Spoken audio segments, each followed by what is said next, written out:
சிறுநீர் கடுப்பு. நீர்க்கடுப்புன்னு சொல்லுவோம் சுருக்கி சொன்னால். நீர்க்கடுப்புனா கழிவறையில் போய் சிறுநீர் வரவே வராது. ஏன்னா இன்றைக்கி அடிக்கிற வெயில் அந்த மாதிரி உடம்பெல்லாம் எரியும். நம்ம சரியாக தண்ணி குடிக்காததால் இருக்கிற உடம்புல இருக்க நீர் முழுதும் வற்றி இருக்கும், நீர் வராது, கடுக்கும். அந்த மாதிரி விடக்கூடாது. ஒரு நாள் கடுத்தா ஒன்றும் இல்லை, 2 நாள் கடுத்தா ஒன்றும் இல்லை. 10 நாள் 15 நாள் நீர் கடுப்பாகவே போக ஆரம்பிச்சுன்னா அடுத்து சிறுநீரகம் பழுதடைஞ்சிரும். சிறுநீரகம் அது ரணமாயிரும், அப்போது சிக்கல் உண்டாயிரும். இதை சரி செய்கிறதுக்கு பாதாம் பிசின் இடித்து நல்லா பொடியாக வச்சுருக்கேன், வெத்தலை, பன்னீர் ரோஜா, நாட்டு மாட்டு பால், நோனி பழம், தேன், இதெல்லாம் கூட்டு கலவையாக சேர்ந்து இப்போ நம்ம மருந்தாக தயாரிக்க போகிறோம். சிறுநீர் கடுப்பு. இப்போ வெப்ப காலத்தில் நம்ம எவ்வளோ தான் எண்ணெய் தேய்ச்சோம்னாலும் வெளியில் போகிறோம் வாரோம், அது வெப்ப காலத்தில் சில பேருக்கு அடிக்கடி நீர் கடுப்பு பிடிச்சிக்கிறோம். நீர் கடுப்புனாக்கா சிறுநீர் கழிக்கிறப்போ நல்ல தகத்தகன்னு எரியும், எரிச்சல், வலி, வேதனை இருக்கும். சில பேருக்கு சிறுநீரே வராது, ரொம்பையும் மஞ்சள் கலரில் சிறுநீர் வெளியாகும். சில பேருக்கு ரத்தம் சேர்ந்த மாதிரி வெளியாகும். இது நீர் கடுப்பு. அன்றாடம் வெளியில் வேலை செய்கிறவங்களா இருக்கட்டும், ஆஃபீஸில் வேலை செய்கிறவங்களா இருக்கட்டும், ஃபேனுக்கு நேரம் இருந்தாலும், ஏசிக்குள்ளேயே இருக்கிறவங்களா இருந்தீங்கனாலும் உங்களுக்கு அந்த நீர் கடுப்பு வந்துருச்சுனாக்கா அதை சரி பண்ணிக்கலாம் ஈஸியாக. இப்போ வெப்ப காலத்தில் வர்ற நீர் கடுப்பை தினமும் அப்படி இருக்குனாக்கா இது நாம் ஈஸியாக நம்ம வீட்டில் இருக்கிறத வச்சு அந்த நீர் கடுப்பை சரி பண்ணிடலாம். நீர் கடுப்பு சரியாகிறதுக்கான மருந்து தயாரிக்கும் முறையை பற்றி பார்க்கலாம். நாட்டு மாட்டு பால் ஒரு 50 மில்லி அளவுக்கு எடுத்துக்கலாம், காஞ்சது.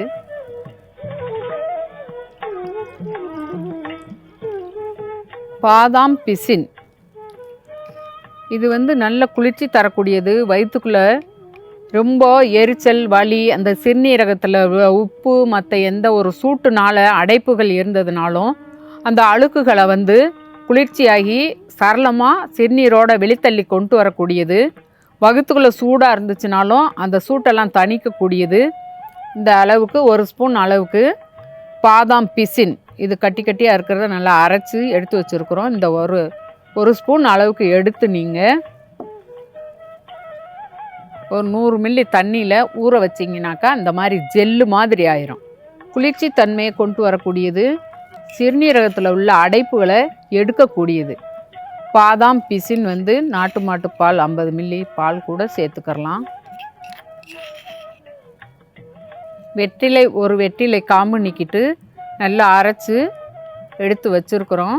வெற்றிலை உள்ளே இருக்க அழுக்குகளை வெளியேற்றக்கூடியது, பசியை தூண்டக்கூடியது.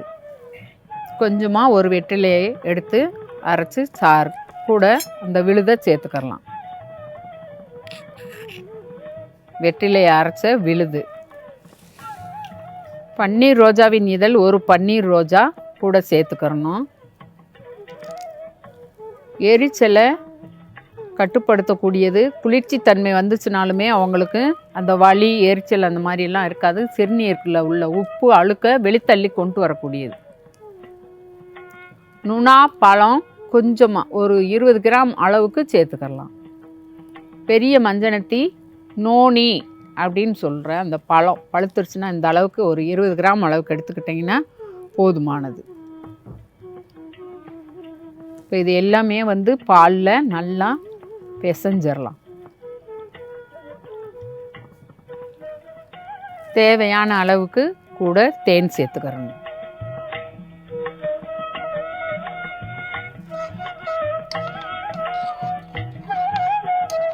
இது சாப்பிட்றதுக்கு நல்லா இருக்கும். நாட்டு மாட்டு பாலில் சாப்பிட்டிங்கனாக்கா உடனே அந்த எரிச்சல் இதெல்லாம் கடுப்பு அந்த மாதிரி இருக்கிறது சரியாகும். சிறுநீர் தாராளமாக கழிச்சிடலாம். நீங்கள் உங்களுக்கு வலி வேதனைன்றதே இருக்காது. சிறுநீர் கடுப்பு. சிறுநீர் கடுப்பு வந்துச்சுனாலே சிறுநீர் கழிக்க முடியாது, அடிவயிறெல்லாம் எரியும், தலை வலிக்கும், பைத்தியம் பிடிச்சாப்புல இருக்கும். இதை செஞ்சு சாப்பிட்டு பார்த்தீங்கன்னா தான் தெரியும். இதில் முக்கியமாக பன்னீர் ரோஜா சேர்த்துருக்கோம், பாதாம் பிசின், வெத்தலை, நாட்டு மாட்டு பால், நோனி பழம், தேன் இது எல்லாத்தையும் கூட்டு கலவையாக சேர்த்துருக்கோம். இதை அப்படியே எடுத்து சாப்பிட்டோம்னா 10 நிமிஷத்தில் அடிவயிறு அப்படியே குளிர்ந்து போகும். தினந்தோறும் இந்த மாதிரி சாப்பிட்ணும். சாப்பிட அடிவயிறு குளிர்ந்து அங்கே சிறுநீரகத்தை வந்து பாதுகாக்கும். சிறுநீரகம் வந்து சுகமாக சிறுநீர் நல்லா போக ஆரம்பிச்சிடும். அந்த நீர் கடுப்பே இருக்காது. சிறுநீர் கடுப்புக்கு இது ஒரு சிறந்த மருந்து.